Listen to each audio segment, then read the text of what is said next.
It was not just another concert. It was a night of musical expression for a cause.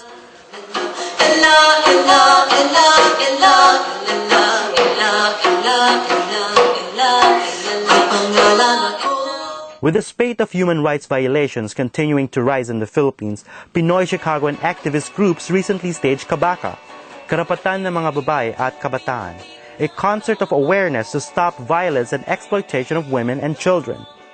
We just think that, having a concert or a performance is a great way to spread awareness and, and also to get the artists more involved in talking about the issues. Ganyan. One of the issues that we want to tackle, which is actually in part of our flyer, is about the Subic rape case, and we want to inform people about it. Unfortunately, there are a lot of people in our community na hindi sila aware of what's going on.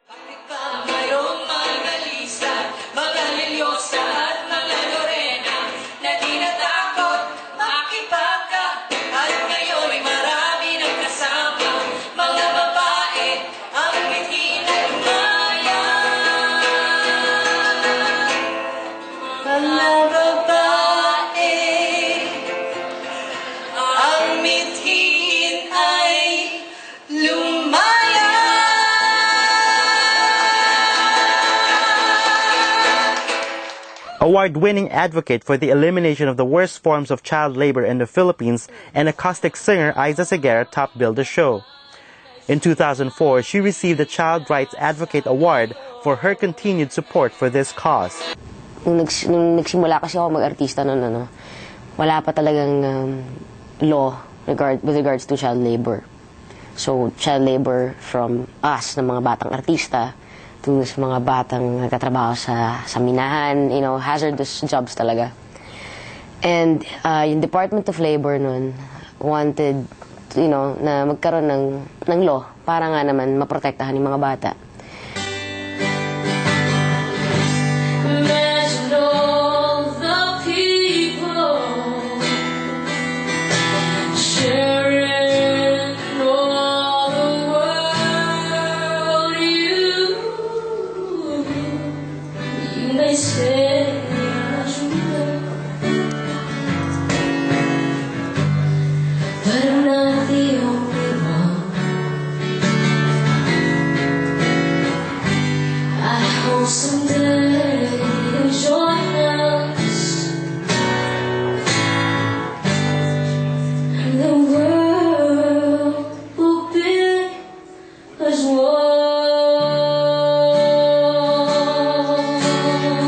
Although she started her career at a very young age, Aiza herself did not fall prey to unfair child labor practices as a child actress.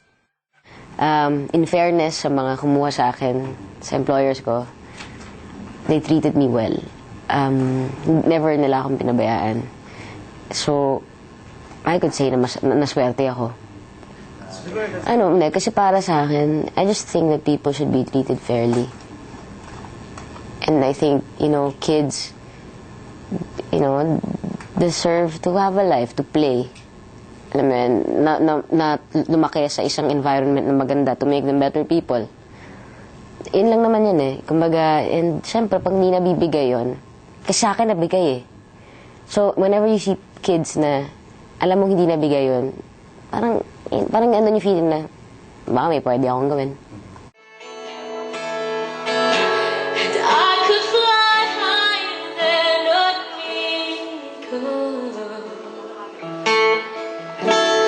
You are the wind beneath my wings.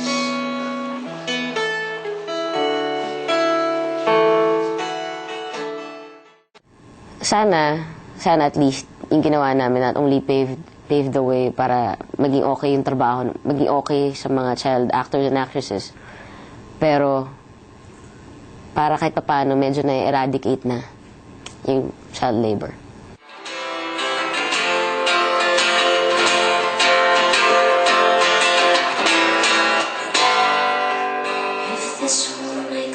Crazy, and I've taken all you can bear.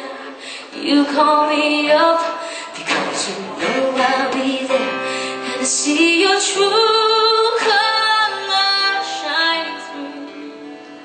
I see your true colors. That's why I love you. So don't be afraid to let them show your true colors. True colors, true colors are shining through. I see your true colors. That's why I love you. So don't be afraid to let them show your true colors. True colors are beautiful,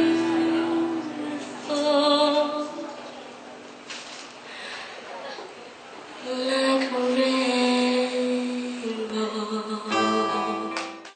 I'm more of a singer than ako, a songwriter. I don't, I don't really write songs, or the frustration ko yun. Pero through singing, which I think is my artistry, I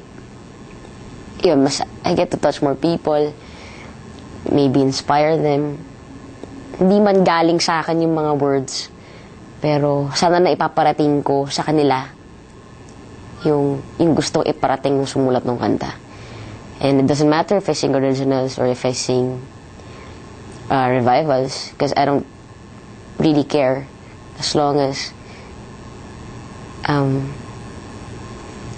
yung mga tao na nanonood sa akin, I see them inspired, and that's what matters para sa akin. Di mo man silip lang.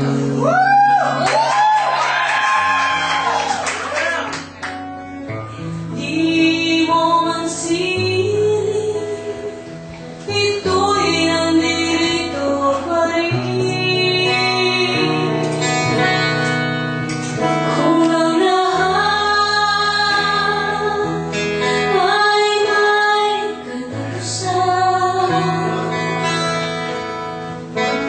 itong paglalakbay ay makakarating din sa kalooban. At sa iyong balisa, hanggang iyong mahaon ko ay pag-ibig.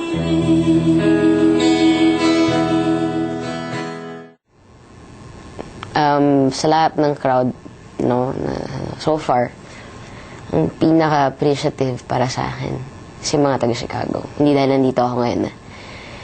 Pero kasi I noticed na kapag nandito ako sa Chicago, kahit anong kantahin kong kanta, na-enjoy nila. Kahit yung mga kantang hindi nila alam. Kumbaga thereafter dun sa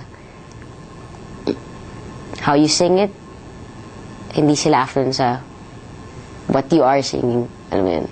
Kung anong kanta. And I like that. Kasi they know how to listen. Proceeds of the Kabaka concert will benefit programs about gender issues and children's rights. The organizers of Kabaka effectively used the power of music to create awareness and positively affect not only our kababayans, but the society in general. With or without a cause, Kabaka is a sure hit. Aiza Seguer's acoustic repertoire combined with talented local Pinoy bands is enough treat to our kababayans. For Ating Lahi, Don Tagala in Chicago.